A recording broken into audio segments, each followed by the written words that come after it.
So I'll say welcome to everyone that's joined. I recognize some of the faces, and I know we'll probably have people joining us as we're talking. So I really want to do monthly meetings so we can talk, because I think that we're all wanting to help children learn and develop and achieve. And I think we all come with our own expertise and our own angles and our own approaches. And so I don't really have a specific agenda for meetings. I've got things that I think we could talk about. I'm always involved with different projects and new projects, and I want to get feedback from all of you as I'm developing things. But at the same time, I don't want to develop anything, ideas or concepts or programs, without having discussions with all of you. And I strongly believe in the concept of us all putting our heads together and coming up and learning from each other. So I really don't want to just be doing webinars and trainings and presentations. I want to be doing this meeting format. So I've got some things that I would like to chat about today. I don't know where there are going to be too many of us in the room for all of us to talk about who we are and the kind of work we're doing. But the thing that I'm interested in is, first of all, if you joined this meeting, is there a reason you joined? Is there something that you want to talk about, discuss about, comments? I don't know if you've been using any of the programs that I've put online. I've just put a lot of stuff online that, for the most part, the content and the curriculum for children to use, it's all free for anybody to use. And what I'm starting to do now is create a lot more training materials and courses. And I had Chayas, but you really encouraged me to do the membership site, which I have now done. And I want to just see if it's something that's valuable for people. So I'm going to throw it out to you first, because I can talk for a week and not even take a breath, but I want to throw it out to you. I just want to know more about what you are interested in terms of this topic. I'm going to frame this a little bit, just so it's not a total open. I'm going to share my screen. And what I am going to do here is, I guess one of the biggest questions that I'm really looking at is what are we doing to help kids reach their potential? And a lot of what I talk about is, body and brain integration, and a body up approach to learning. And I also talk a lot about how we use technology. So I'm going to stop sharing, because this is it's not a presentation or a webinar. So I think the discussion is there something you're doing that has to do with the whole body-brain integration, body up approach to learning, getting bodies ready for learning? How are you actually doing that while still using technology for learning? Because I feel like the more we use technology, the more we sit children down at desks and where they're not moving their bodies. So I'm going to throw it out now. It's kind of an open discussion, and then we'll see where the discussion takes us.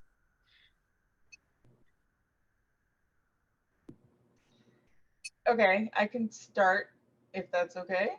Absolutely. Okay, so what I'm struggling with this is how I know, as OTs, we all know that there's like a multitude of ways of doing it, and we don't really care, kind of thing. And you keep saying this, like, you can decide how to use this, just use it. But it's not, that doesn't work for the school that I'm in. It's like the teachers don't have enough time to, and they don't have the brains like OTs have to like say, oh, that'll work, and throw it all together, right? So there needs to be a process and a beginning, where to start, how to start implementing, what's the first thing they should do, and how they can start expanding once they implement that. What's the next step? So Chaya, you will be very proud of me, because you said that to me and I took that to heart, and I created the beginnings of a framework, the beginnings. So I did hear you, And I agree with you, because what I did was, as you said, as an OT, I just put lots of ideas of things online, and I am getting that feedback of, well, what do we do with all of this? So I'm going to show you, I will show you what I've done. And then it also is going to be, you know, what I started doing a couple of months ago, maybe 3 months ago, was I started putting actual courses online. But now, when you were talking about membership, Kaya, I instead of like a one-off course, if people can get onto the membership site, and then they can have access to all of that information. And then as everything evolves, they get information to all of that new evolving stuff. And I'm working really, really hard at making very simple, quick, step-by-step instructional videos. Because one of my challenges is there's a lot of information to share. There's a lot that I want to share, and I tend to talk a lot. And there's a balance between trying to give all the explanations and the background and the information versus do it quick. Because some of that background people really are familiar with, and they don't need to know the neurological basis of why we need to work on something. We just need to know what to do. So I have a couple of things that I want to show you, because it's along those lines. Anyone else want to throw out anything? You know, if it's related to the programs that I've put online, I will go through some of those, because I know some of you may not have used any of those or even be aware of them. As an OT, I've been an OT for over 34 years, and even before the pandemic kind of highlighted this, but before that, I was seeing so much of a move towards children being so sedentary and on technology more and more and more. And I'm a very strong believer in assistive technology, and we have to be using it, and we have to use it extensively, but not at the cost of having children sitting sedentary and just doing tap and swipe, and not learning how to use their bodies. So I don't know if anyone else wants to chime in. Otherwise, I know it's me again, but I'm going to bring up, so the things that I'm using, I use Interactive Metronome. And I'm working with Sherry Dotterer and talking Dysgraphia, and she aligns very much with you. I really want to connect the two of you. I keep telling her. I think she signed up for this meeting today. I saw her, I think I saw her name on the list. It's possible. She confused you with a different person that she thought she was meeting with. So I clarified that with her. So I want to make sure that you two meet. But she also is about, I just think that if we integrate all of this stuff, so I'm using a program called Stronger Brains, which it's the technology where those online brain games where you're trying to focus. It's a lot for ADHD and focusing, and it also includes a component of meditation and self-awareness of body and where it feels. But I think that integrating beat and movement and processing is where we need to just collaborate and get it all together, because I don't think anything is competing with each other. I think we have to find a way to, it's almost, the word is integrate, but morph it all together, so that I don't think we need all of it. I think we just need that it can be done with every kid. It doesn't need to be a disabled kid or dysregulated kid. I agree. I absolutely agree. Everybody is on, there's spectrums of everything, you know, spectrums of physical disabilities and cognitive abilities. We're all on the spectrum somewhere. You know, try and have me do Zumba and see how disabled I am. You know, it's kind of funny. We were thinking of probably selling our house, and I have so little time to do anything in my house. And I have a guy here at the moment, and I'm like, you know, for an hour, could you be a little bit quieter with all the power tools and the background? And I said, it's not too much of a big deal, because it's a really informal meeting. But I'm looking at all the things that he's whipping together, and he's just fixing them and just doing it so quickly. And I'm like, that would have taken me forever. And his whole mindset is, oh, that's just a quick job. I'm just going to do it. And then he's doing it. And then he walked into my office here and I've got like 6 different screens around me and he's like, whoa, I could never do that. So it's like we're all abled and disabled in some way. But I agree with you, Kaya. I agree. I know that there are different programs and approaches and all, but I feel like all of the approaches really look at the basis is all the same. We just the applications are a little bit different, or the way we do things are different. I really, in 2019, I did a lot of conferences around this country. I did, I don't know, 10 conferences that school year in something like 8 different states, did a lot of flying around and teaching. And I was teaching people how to incorporate rhythm and movement. But there wasn't anything online that I could say, go and use that. What I was doing was with my iPad. I have this absolutely fabulous, amazing, incredible app.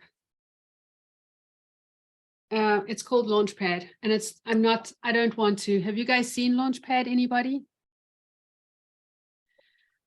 So what happened was Launchpad is on the iPad, and there's also a version. It's not called Launchpad on the computer, but they also have a version on the computer that's I think it's called Amplify. But either way, this is a free app. Absolutely the easiest app in the world you could ever possibly use. And literally your children from the age of 3 could be using it and creating rhythms and beats and different tempos with different sounds.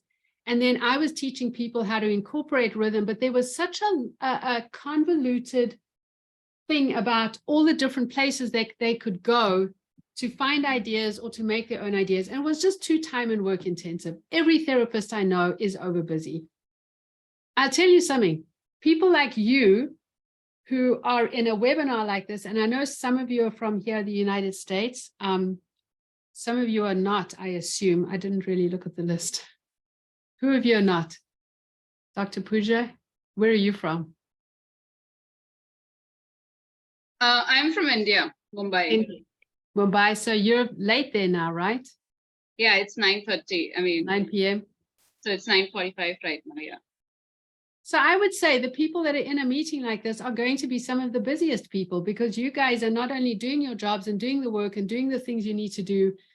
If you're in the United States, it's the end of the school year for the most part. A lot of kids are really going to be having down summers. There might be a little bit of extra therapy, but I've worked with enough in the field long enough to know therapists, parents, teachers in special education, we're all crazy busy. We're over busy. And so I learned very quickly that I could come up with some amazing ideas and I could reference and resource stuff from all over the web. But unless it was a comprehensive, cohesive thing that they could just have and do, it wasn't going to happen.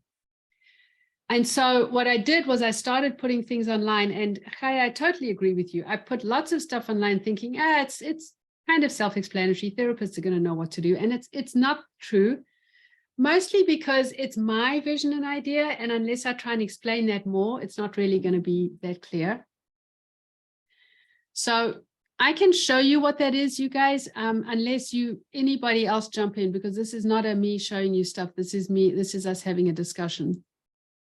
But I'll just show you since that. Yes. I just wanted to chime in just a little before you started that. My pre-K class did a lot of this stuff. I didn't take any pictures nor videos. We couldn't get all those consents, and then they forgot. But they were really using, like, the teacher put it on her Nearpod, and where they would track the diagonals. They were having a really hard time with diagonals, and they started doing the diagonals, and all of them started doing better. By May, they all were able to do diagonals. And so I just wanted to chime in and say that, because I think that's important, how she just integrated that into her lesson without me telling her how to do it at all. I just sent her the link and she chose whatever lesson that they were working on. So I just wanted to say that, hats off to you for that. And she found that very helpful. I'm doing a PD this summer for a school district, K through 12, on movement. I work a lot with ADHD. And so, Kaya, I do want to get some more information on that program, working a lot with students with ADHD whether they're diagnosed, subthreshold, all of that.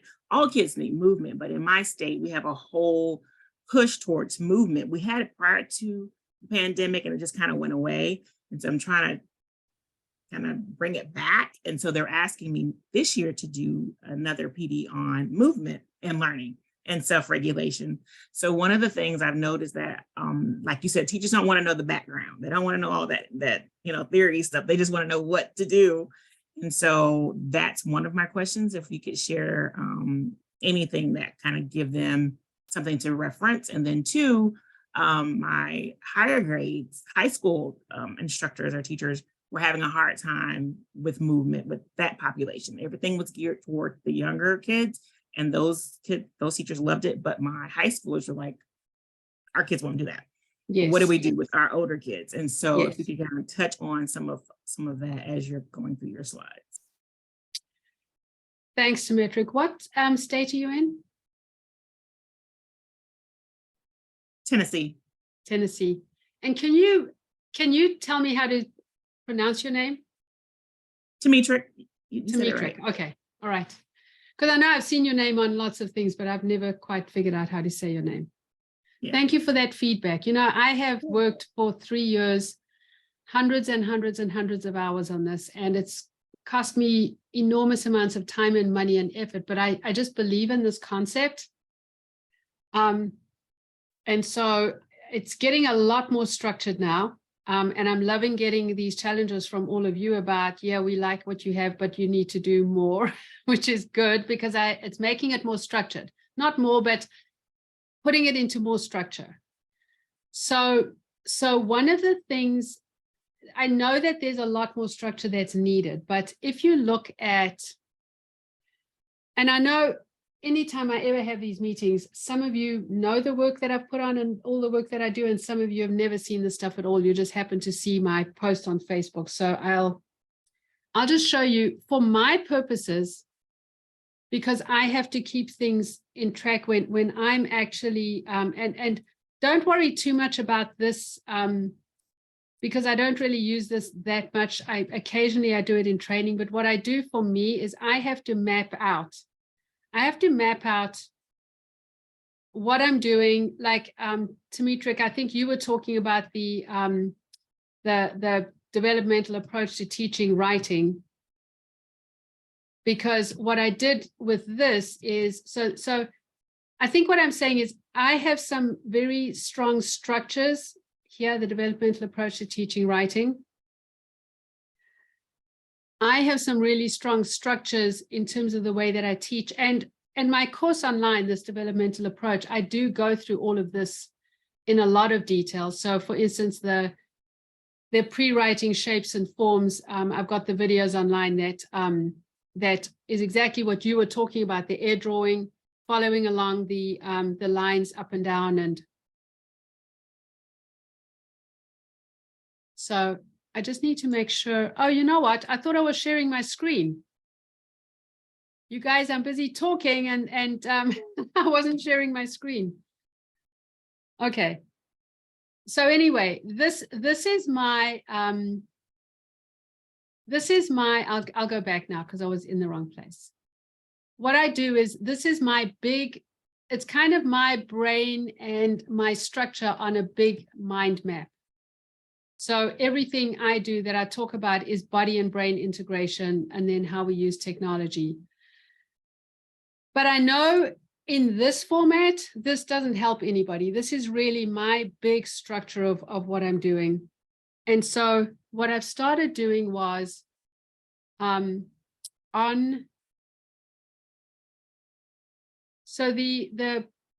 got essentially two main websites. The content and all of the, some of you have seen this website. I know some of you. Demetric, I know you have. Chaya, you obviously have. I would be curious to know, I look like I'm distracted here, but I've got multiple monitors, so I'm not looking at squirrels. So I know some of you have seen this and some of you haven't. But this is really all of the content, and this is where you're saying there's just so much stuff here that it's not really where there's no understanding of where a starting point is. So part of everything I do is follow along videos, but I also am getting very strongly into doing evaluations with and without technology for reading and writing. And currently I've got the writing part of it done. So what I did was this. So this is the website. Body Brain Tech is where all of the content is that teachers and therapists can use with their students. But as you said, on here, there's no actual starting point. So what I did on the site here, so I have to put this under membership. And what I did under membership was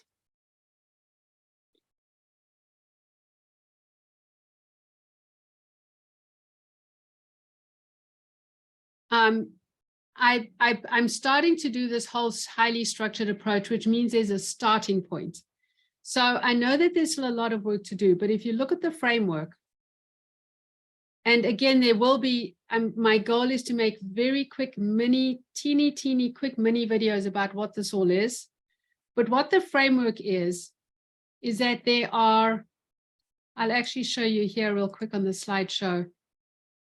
There are different kinds of categories of videos. So one of them is time-based. So if you're a teacher and you know that before some kind of academic activity, you have 3 minutes to spare, you can go to the list that's all the 3-minute programs. It's also based on the time-based one is also categorized or sorted according to skill level. But then there's also skill-based, which is looking at balance, crossing midline, lateral flexion, so all of those there on the screen. So the way that actually looks is if you go to the framework, so if a teacher has 3 minutes, they go to the 3 minutes. So each one of these at the top here has, and this particular part focuses on the follow along videos. It doesn't focus on the other things. So there's still a lot to do. But currently we have lateral flexion, all of these, and we are going to be adding a lot more. But let's say, for instance, they have 3 minutes available. They can go to 3 minutes. And so obviously teachers and therapists and all of us want to end up with some kind of a regular routine that we follow. We don't want to do fits and starts. So it's not like one day you're going to do like 20 minutes of the movement videos and then not do anything for the next 4 days. And then the following week, do another 20 minutes. There really has to be consistent structure in the day and a routine and a what's the word I'm looking for? Routine and consistent structure. And what we really want to be doing is infusing movement into their child's day and into their academics. I know everybody talks about movement breaks, and I understand movement breaks, and I know that they're important, and I understand that's what we all talk about, but I feel like we can and we should be doing a lot more during what we call a movement break. I think it should be highly structured. It doesn't mean we take away from unstructured or creative play and unstructured play and unstructured movement and movement where those children are exploring and really exploring to the limits of what their skills are, even maybe becoming a little bit dangerous. So those are the kids that are outside climbing and hopefully not falling, but they've got to at least explore the limits of what their bodies can do. But in the classroom, I feel like we should be doing highly structured movement. And so if you look at a time-based list, we've got these time-based lists. Every one of these is a group of videos that will take 3 minutes or maybe a little bit over 3 minutes, because it's 3 minutes, definitely under 4 minutes. So it starts at M1, S1. For those of you that don't know the program, M1 is the lowest movement level, S1 is the lowest sound level. And then it gradually goes up, M1, S2, sound level 2, M2, S3. And then it goes all the way up to, M3, S3, up to these higher levels of movements. I purposely haven't included the level 4 yet because I need to describe more. And most of the kids that are involved in this program haven't got anywhere near level 4 yet. So what I'm seeing this as is that this is a starting point when people don't know what this is, or may not even know why it's important, but they know that their kids need some movement. A teacher can say, you know, for the next 3 weeks, I just want to work on balance, or I've got a group of kids that really need crossing midline. So they can go to crossing midline, and like, this is a crossing midline group of videos that's 2 minutes long. This is 4 minutes long. This is very long, because this is what it is that it's also based on movement levels. You don't have to do 17 minutes, but you can go and pick out crossing midline activities that are at this level. So I'll go back to 3 minutes. So if you look at, you know, I don't know if you guys have seen these, but you could start off at this level. And if you click on this, it takes you to a playlist in YouTube. And what it does is it starts off with Ready for Rhythm. It does a whole lot of simple videos, and then it has a cool down video. But collectively, when you add up the time of this, it'll be 3 minutes and maybe a little bit over 3 minutes. So all of these are just playlists. And then what happens on YouTube is that when you start playing the one, then it's just going to play the next one and play the next one and play the next one, which means your teacher really just has to go to the Sensory Framework and say, okay, for maybe for 3 days, we'll start off with the fun stuff, or maybe for a week, and then we'll go fun stuff 1, then we'll go to fun stuff 2, then we'll go on to here. And what happens is, because you're going all the way down this left column, all the way down the left column is the lowest level movement, and then the sound level increases, then the movement level increases, and then the sound level. So essentially, this is the beginnings of, and then we're going to have more categories here, because as I said to you, we've also got all of these others. And I am actually breaking it up. So if you only want to do upper body, so if you have kids in wheelchairs or kids that are minimally mobile, then you can just do upper body. If you really want to work on balance, you know, and if you want to do calming and just calming exercises and getting ready for work and calming down, they also involve rhythm and very calm movement. So that's just the beginning of the infrastructure. The reason that I showed you this is because I'm trying to take what in my brain makes a lot of sense, and I'm trying to not have it be something like this that's all over the place. I use these as my basis for when I'm training, but I'm trying to put this into a format that is going to make sense for a lot of other people. The other thing with this membership that I did was, you know, over the last 3 years, I have done lots and lots and lots. Oh, see, I keep stopping my screen share, and then I think I'm showing you something here. I don't know. You are showing us. You something. are seeing, okay, you are, okay. It's because I actually made the people view much bigger here, so I thought that was what was happening. So the other thing is I've done webinars. I don't know, for some of you that have seen my work over the years, Dimitrik, I know you've been involved in quite a few of the webinars. I've done free webinars now for many years online. And it's got to the stage where there's so much content, with not only the training content, but all of everything on this website, absolutely everything, the writing assessment and everything that's available on here is available for anybody to use online for free. So I'm kind of at the stage now where I did set these courses up a few months ago. I started taking all of the stuff that I had done already and putting them onto courses. So these are all courses that I've categorized and put online. So, these are really mostly focused on therapists, because they go into everything in a lot of detail, and every one of these courses has very comprehensive slideshows. So like if I go to Developmental Approach to Teaching Handwriting, if I go to that, because I'm signed in as a member here, it's going to tell me it's included in the membership. and then I'm going to go and sign up for that.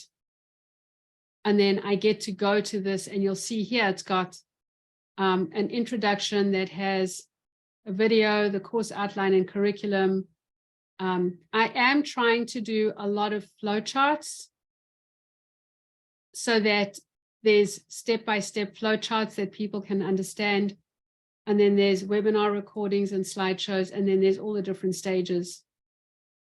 So this, for instance, this particular one has probably about 12 hours of video, which I know is going to be not something that a teacher is going to look at. So I think what I'm hearing from you, both of you that have been talking, is that I really need to be creating content that doesn't have the background information and all of this detail, and something that can just be shown to a teacher really quickly about the application of what to do in the classroom. I think the word is actionable. Something that can be, we can express that then the teachers just take action. And use it. Yeah. Okay.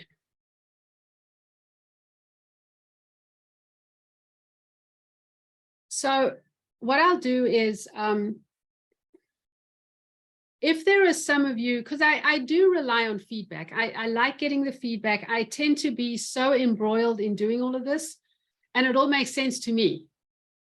So I do want feedback from all of you, and I'm going to have these meetings every month. And I know every month there's just going to be different people in the meetings. I understand that. But if you are, if you're able to either join the meetings or get onto one of the Facebook groups that I've set up, I would like to hear from you. And the one thing I am going to do, so I don't know if any of you have seen this. I'll share my screen here now. Let me just get to the right page here.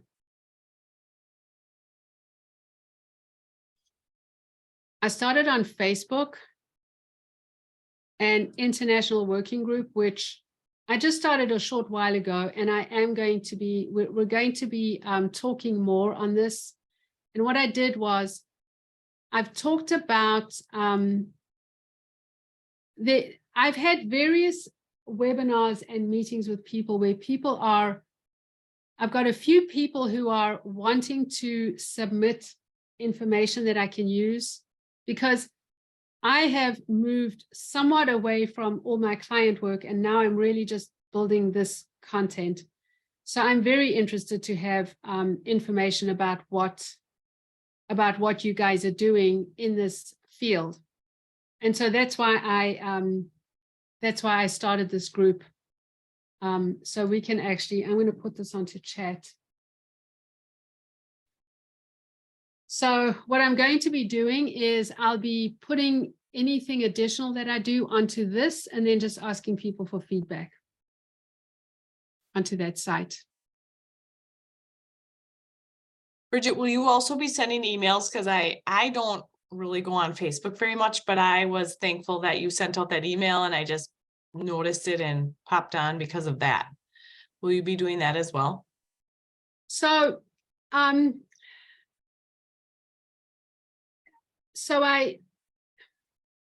thing I'm a little bit reluctant to do. So if you signed up for this Zoom, or if you've ever signed up on any of my stuff, I have your email address.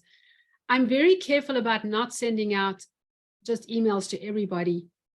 That's the reason I wanted that one Facebook group, because I want a place where people who are working more closely with me can give me feedback. So if I say, here's an instructional video, what do you think? Is it good? Is it not good? Is it too complex? Too whatever. So I'm a little bit reluctant. I guess. Well, maybe I should just join Facebook. I think you should join Facebook.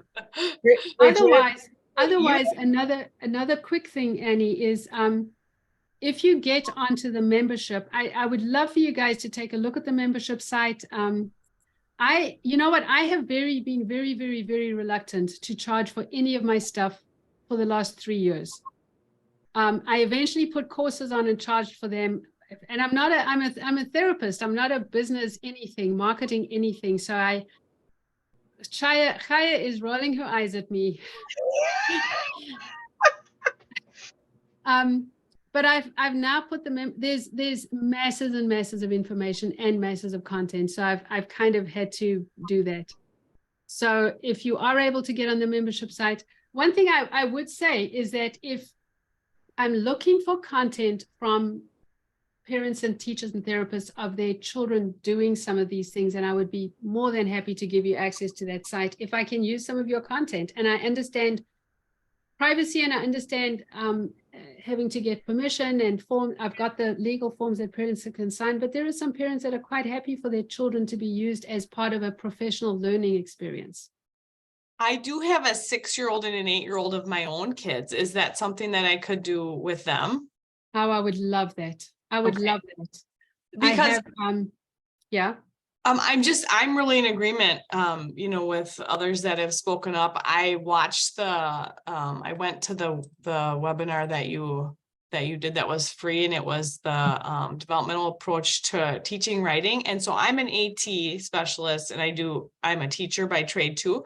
But I work with the OTs and teachers and shared all these resources because I thought they were so phenomenal, but I think they need smaller chunks and Yes. but and they didn't grab hold of it, and so I was like, even the OTs that I work with are so busy, like I feel like just that smaller bite-sized pieces for them somehow would be great, but I think the information is phenomenal. Thank you. Thanks so much, Annie. I recognize which state did you say you're in? I'm in Wisconsin, and Kelly Fonner connected me with you. That's how I recognize your name, because I Yeah. recognize your name. So, and I, she turned me onto your websites on writing. And so all of the information I would love to just dive deeper into. And like I said, I could have my 6 and 8-year-old do a lot of the different things that you have available. I would love that, because so a lot of my work is in school districts in the area, and I consult with school districts. And one of the things I'm struggling with is I have to keep my consulting very separate to this project of mine. Just for, I don't know, I go and I consult with what they need and what they bring me in for. They bring me in for very specific reasons. So I'm having a hard time finding children and my children are big and grown. And I'm having a hard time finding children of the right age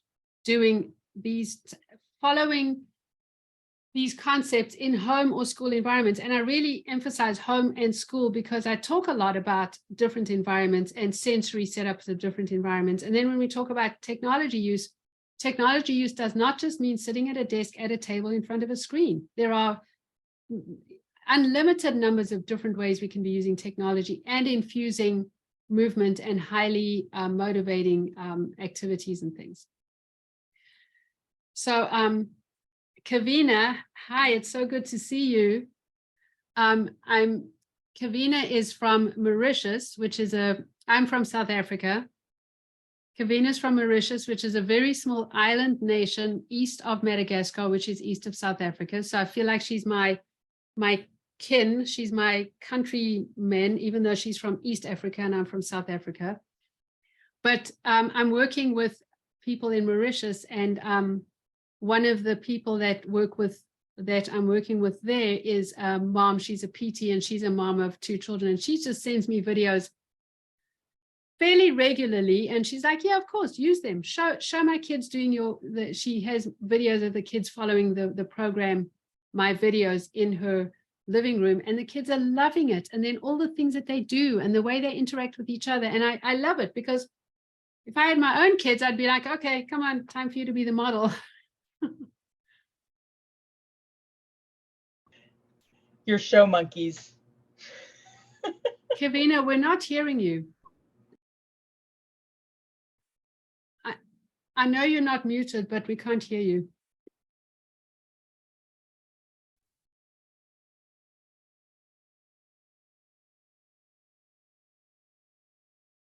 Yeah, So Annie, I'm pleased to meet you. I was looking at your name thinking I know your name. And then when you said you're in AT, then I thought I have to know you from AT, but now I remember Kelly sending me the email about you.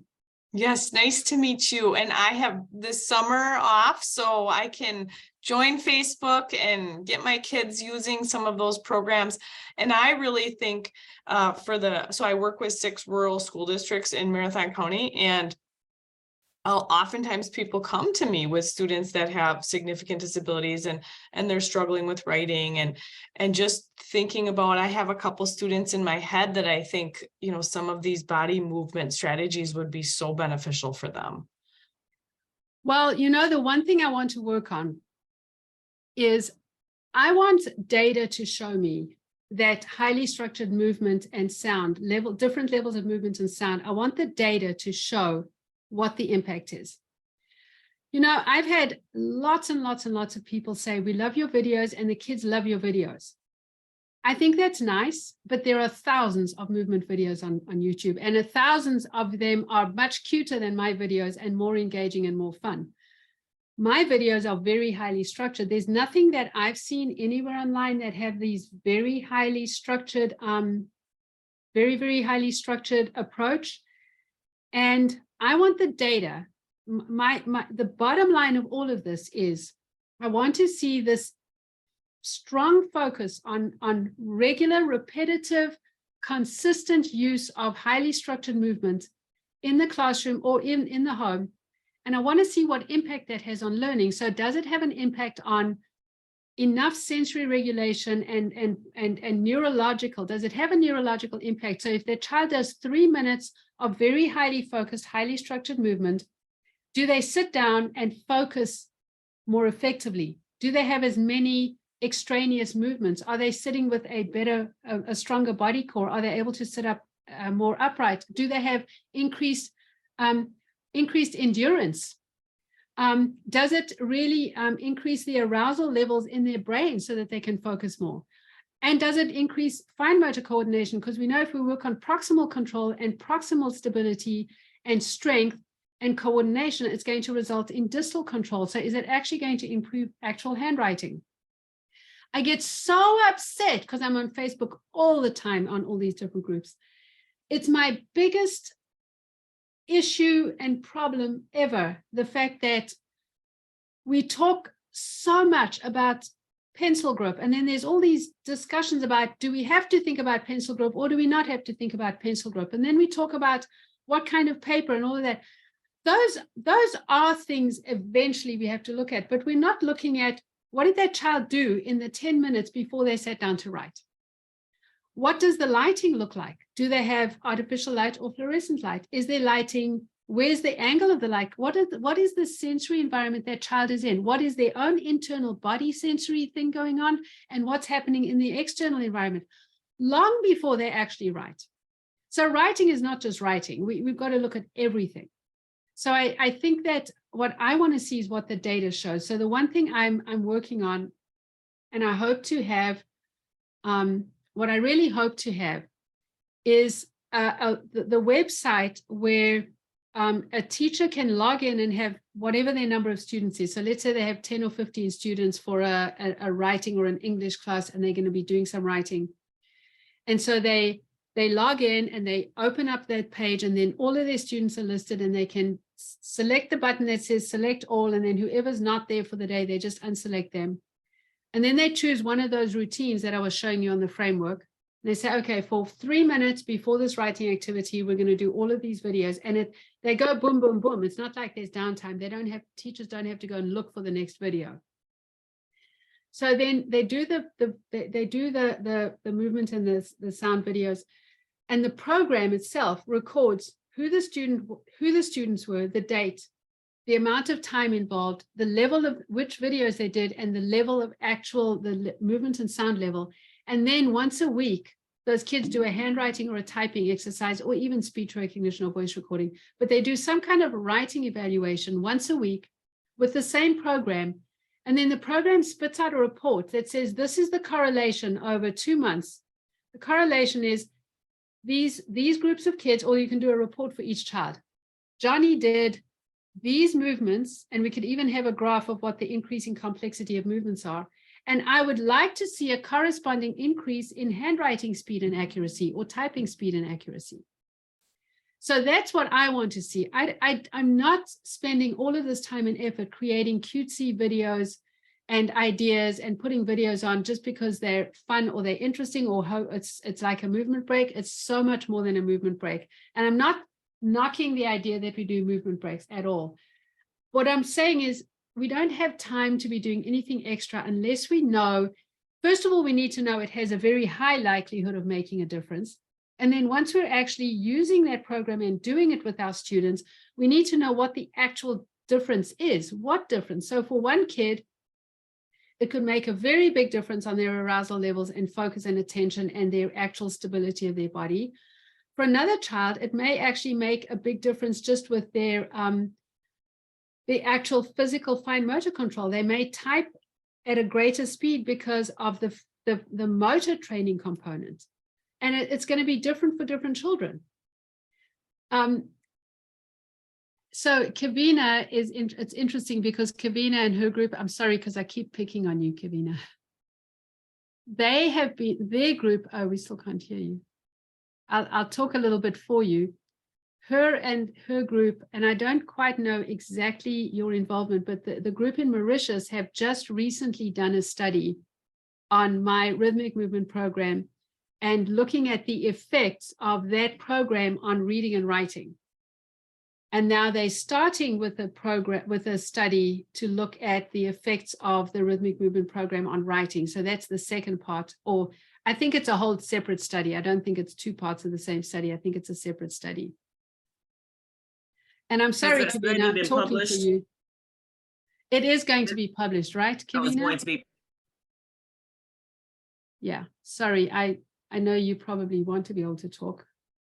Okay. Yeah, Because I was thinking as I was chat, Kavina. Yeah. Yes, Dimitri.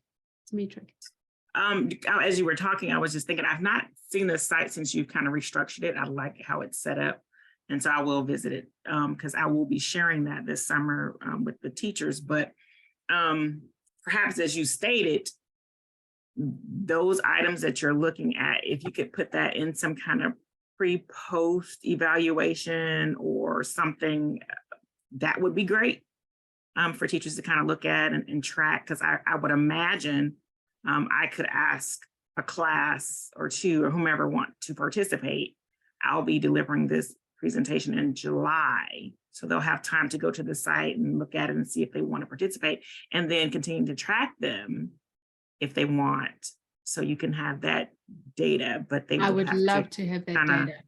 Yeah, know how and what, and probably don't want to do any extra stuff, but if we can make it as simple as possible, Well, that's something I could throw out to them. I will create a video to show you how simple this is. So at the moment, this website has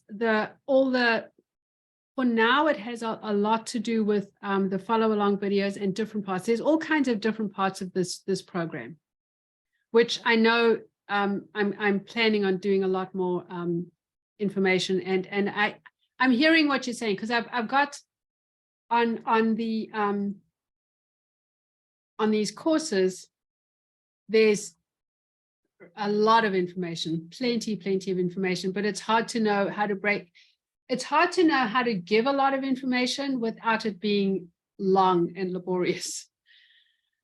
So anyway, the thing that is really simple to do, like if you look at these, if you look at the framework,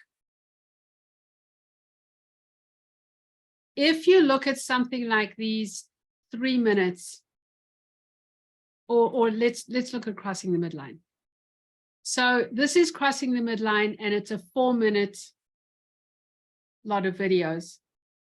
This is movement level 2, sound level 3. This is movement level 3, sound level 1. So if I click on this is crossing midline.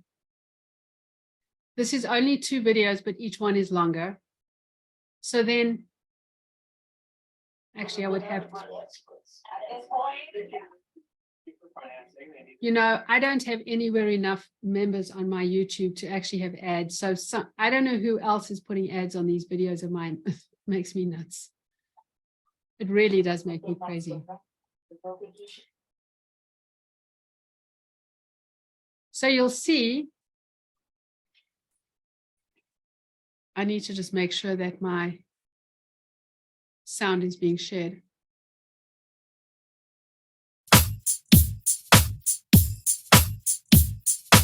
So do you see the complexity? The lateral section and then the rotation. Bonjour.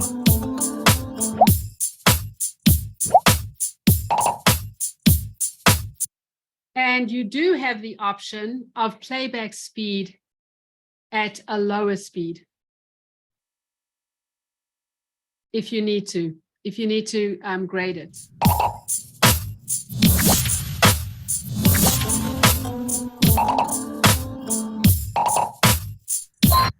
So anyway, so that's one of the videos.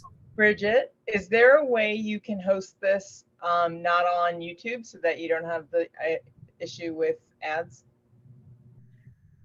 You know, I could. The reason I started with YouTube is, first of all, it's universal. And nowadays, I know this wasn't the case a few years ago, but nowadays most schools allow, at least, I know some schools don't, I totally understand that, but most schools do allow access, carefully guarded access to YouTube.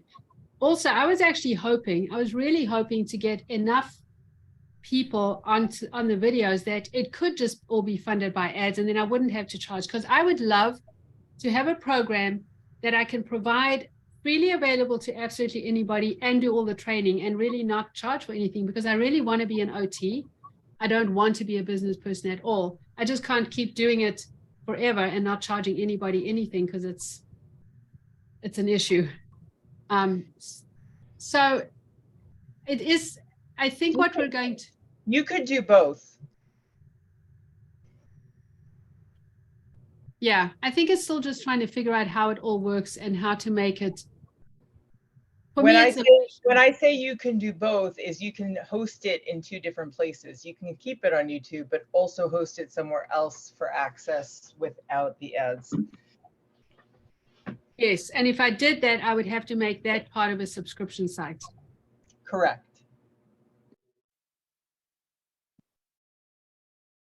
So,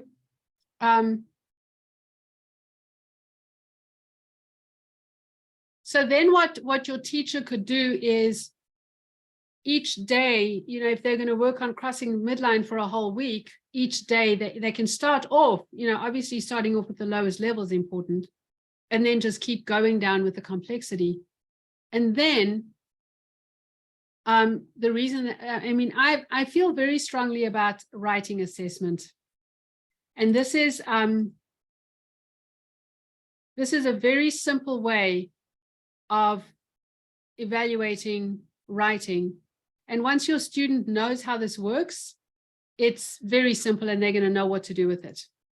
Teachers as well, this is a very, very simple thing to teach. So I do have videos and information about this. So I'm not going to try, I mean, it's really very simple. It's really your child starts the timer, writes on the page, and then takes a picture of the page, and then the program will measure writing speed, and it will maintain the picture. So anyway, I don't really have time now to explain how this works, but the fact is, essentially it's like a step 1, step 2. Step 1 is every day so here's this here. Step 1 is every day pick something, whether you know how much time you have. If you have 2 minutes to get ready for work, then choose all the 2-minute ready for work. For somebody that said they were interested in more high school, I have started putting some things on that are more appropriate for older kids. I know a lot of stuff is, but you'll see I've got some older children, at least children that are not as cutesy as some of the babies, the little stuff.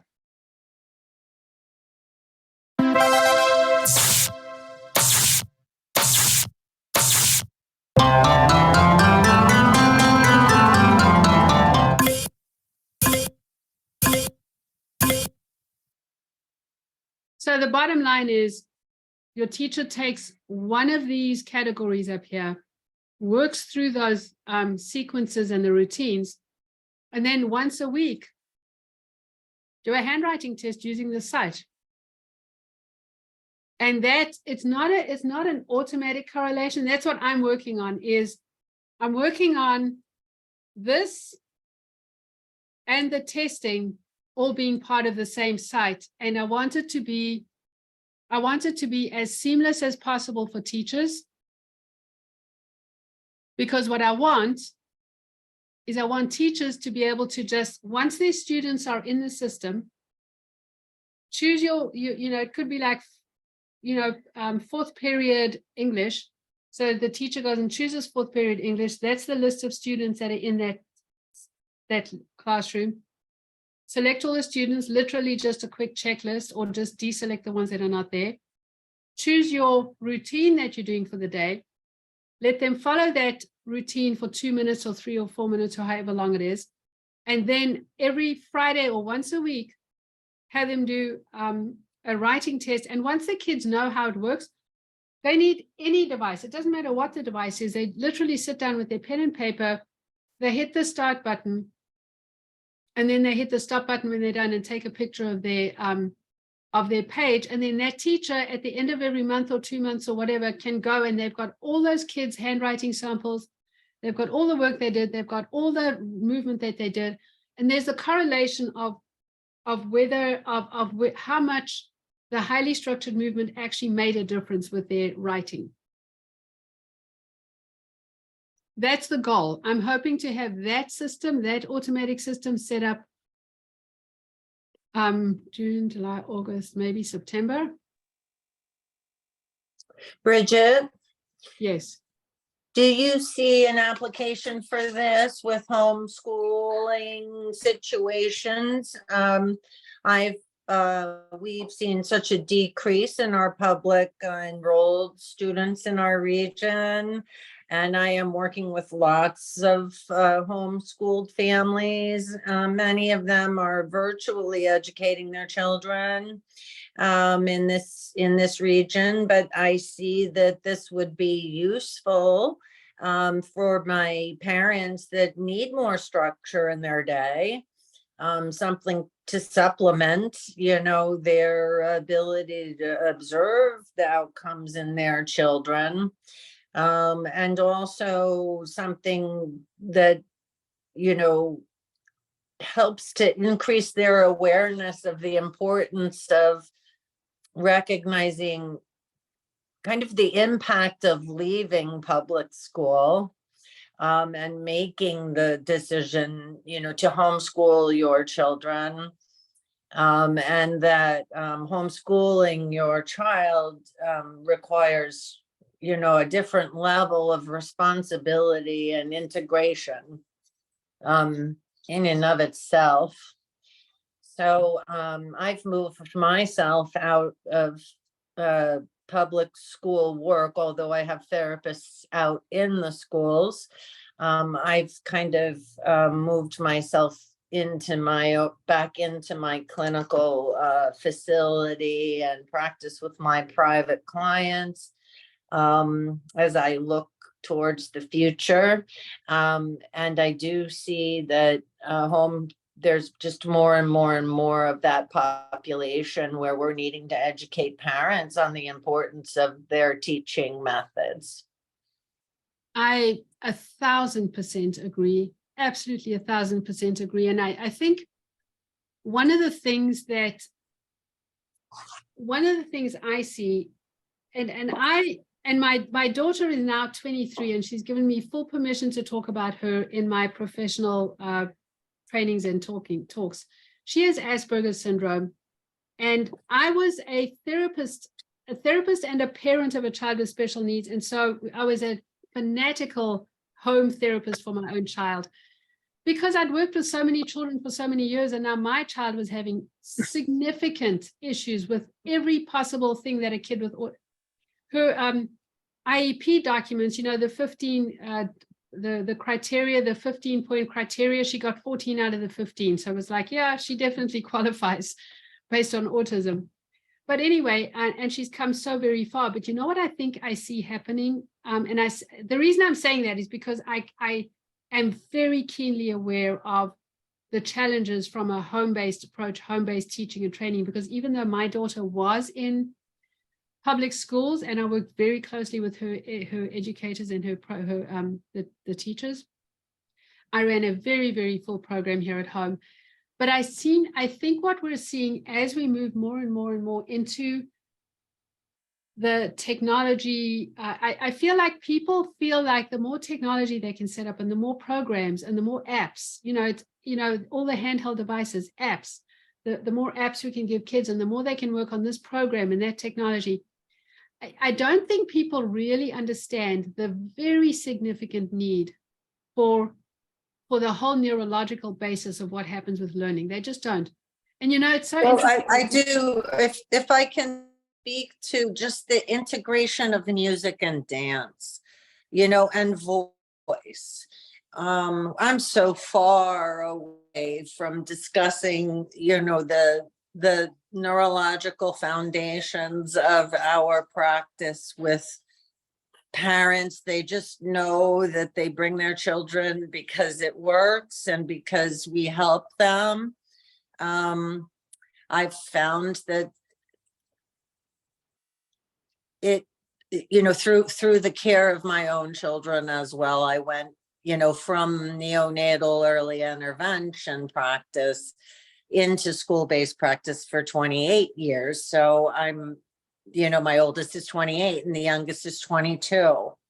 And I can't tell you the importance of balancing those children's lives, my children from the beginning, balancing them neurologically through the opportunities that I provided them through the schools, through the school district, through gifted programming, through use of the music and art departments, and sports so heavily.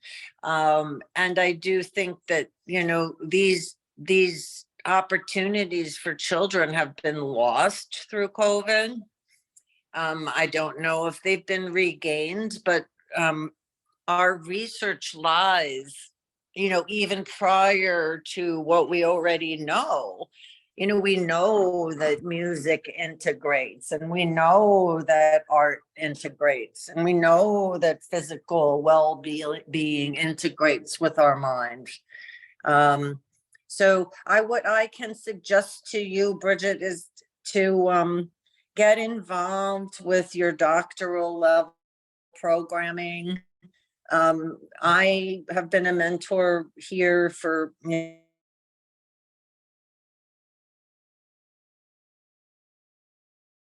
they have just been such a wealth of a resource to me, in wanting to have, to have the energy to implement what you're asking to be implemented. But some, it's those next generation coming out, but it's also those frustrated parents, that are parents leading, with their children as the education system stalled. And I think you're doing wonderful work. Technology has taken a lot away. I'm scared of it. And as a therapist, I'm truly scared of it. I would really dream of the day that I could say, to be in therapy, you can't have your child have a cell phone. That's how far away I am, because I'm still there. My kids didn't get a cell phone until 8th grade. I don't think they should have it in their hands. But boy, they have them when they're in kindergarten on their wrists. Exactly. So I think that one of the things that I really try and do, because my background over all the years from when I very first graduated in 1987 was I started with assistive technology back then. And I think there are really good and very wise ways that we can implement the use of technology, but we're not doing the basic groundwork first. And I think at the home, the one thing I just want to say about the home-based programs, parents really need to understand the need for and the difference between unstructured movement, recreational fun movement, creative movement, exploration movement. They actually need to let their children explore within the bounds of some safety, but not like 100% perfect safety. Keep your child safe. Don't let them get off the floor. Don't let them scrape anything. So they need to be out and outside, no matter what the weather, unless it's very extreme and that's dangerous. They need to be outside every day and doing lots of creative play. But people think that if their kid's in a sport, and definitely sports are incredible. You know, both of my children were in karate from the age of preschool up until when they graduated high school. And for my daughter with Asperger's, who you could never touch her. Even nowadays, I'm a very touchy-feely person. I don't really have a boundary. So I'll be sitting in the car with her, and I often, no matter who I'm in the car with, I'd reach my hand over and I'd tap them on the knee or I'd tap them on the shoulder. I'm constantly touching people, and she literally, her knee, she'll scratch it, she'll push my hand away and she'll scratch her knee. Or if I touch her lightly on her arm, you'd swear I burnt her or I pinched her or something. So still at this age, she has those very significant sensory reactions. But I'll tell you something, when she was in preschool, no child could ever touch her. So when she was in karate and they were beating her and hitting her and taking those big foam swords and like slamming each other hard, it was the best thing ever for her. We worked up to it. It's not like we did that and tortured her, but I think for the home environment, it's going to look different, obviously, but parents really do need to understand that all those different kinds of movement. And I think the kids need all those different kinds of movement. And we just have to talk about how it fits, because everybody lives their lives differently and their schedules are different and their homes are different. And, you know, one thing I've always said to parents is especially all of your kids, you know, when they're growing up, you've got to have a home where, you know, I don't think kids should be jumping on the sofa, but I think if they want to once in a while jump on something, let them jump on something, let them have things to climb on. Don't have really super nice things in your house that are going to break. Let your kids do stuff in the house, you know. And I can't dictate to people, but it does help me that I come from a point of being a parent at home with a child with special needs. So a lot of my ideas have to do with personal experience.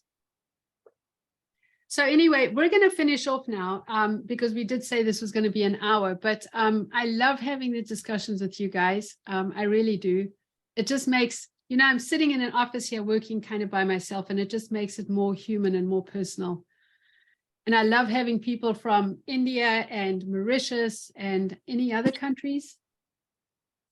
I think most of everyone else is from here. I don't know though. But I don't know if anyone else wants to say anything. Any other comments?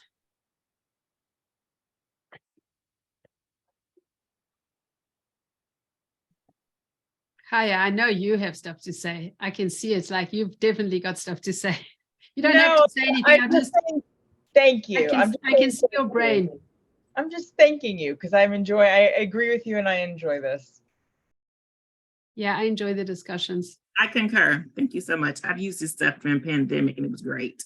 For those kids who were at home, I just clicked on the video, shared my screen, and they just took off. So yeah, thank you. Well, I want to tell you something. If there are any of you, there's just a small group of you here. If there are any of you that want to work more closely, I would love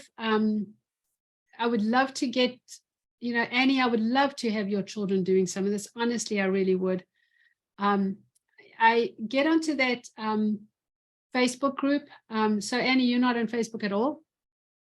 You know, my husband has an account for Facebook Marketplace, and so, but I can get on because Kelly Fonner had wanted me to get on and do another quiet module too. So I've just, yeah, I don't know. Okay, see, we're both telling you now, so there you go.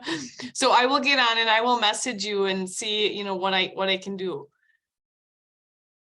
So yeah, get on, and then do you have the link for that Facebook group?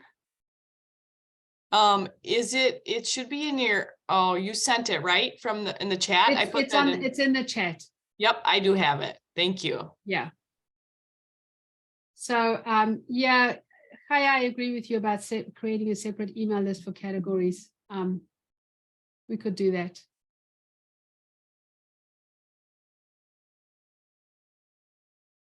And yes, Kaya, I am definitely doing that anyway. I was planning on it anyway. I was absolutely planning on it because it wouldn't have, I mean, it might have eventually, but I'm so reluctant to charge for anything. But now I have to do it because it really is masses of information. Plus, the other thing is with having a membership, I will absolutely at the minimum every week, there would be something new. And what my hope is, it's not just like a whole entire new webinar. It would be something that people see that they can actually use, that it's usable information, not a whole big structure of something. So that's my goal, is to try and make, as you said, the usable chunks of information. And I do want your absolute honest feedback about, as you see the videos, if you think they're too long, too complex, too confusing, too anything. I'm very open, not sensitive at all. If you think the whole thing is just not worth it, tell me. I'll figure out what to do. One of my strengths, I'm really good at giving kind but honest feedback. I really am. So don't worry. I know, I figured that out. Okay, then. Anyone else want to say anything? Thank you so much. It's been great meeting with all of you and seeing you all. So I'll tell you what, next week I'm doing I want to start diving into AI for learning. I want to, because there's so much stuff happening out there. And my husband and I together, we're creating an app that won't be, well, free and non-free, depending on whatever, but still we're creating an app that's going to allow us to talk to ChatGPT verbally and get a verbal response, and then we can verbally tell it what to do. Because a lot of what I do with children with special needs is they need to be using their verbal voice more, they need to be talking more. And whether we like it or not, AI is here. We just need to figure out how to use it wisely, and it's difficult to know. There's no answers. So we'll have that beginning discussion next week. Okay, thanks everyone. Thank you. Bye-bye. Bye-bye. Have a nice day.